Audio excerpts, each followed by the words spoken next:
My husband has been sick for several years, but as of last December, his sickness is compounded upon him.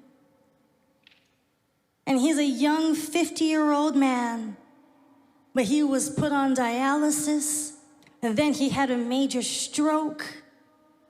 And then they found a mass in him, which they later tested, and it was non-cancerous.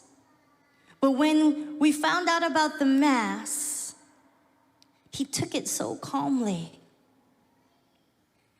And I waited for all the doctors to go away, and I said, "You, Mr. Calm, how can you just sit there with your kidneys all crazy and you just had a stroke and they're telling you that you have a mass? This means chemotherapy at the most. And it begins a whole nother journey." And you know what he told me, my brothers and sisters? He says, "Jen, the God who brought me through cancer twice may be able to bring me through again. But even if he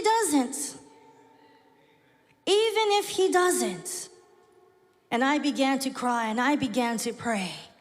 And I was begging the Lord for a restoration.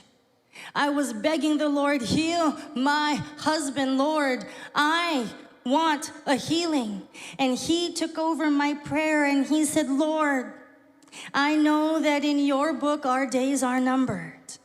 And I know that my days are particularly numbered," and my sobs grew harder.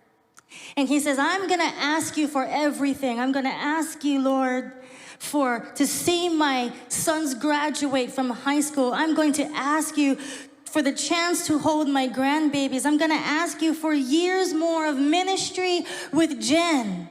But Lord, if that is not in your will, then I am going to praise you with every single breath of every day that you have left to give me."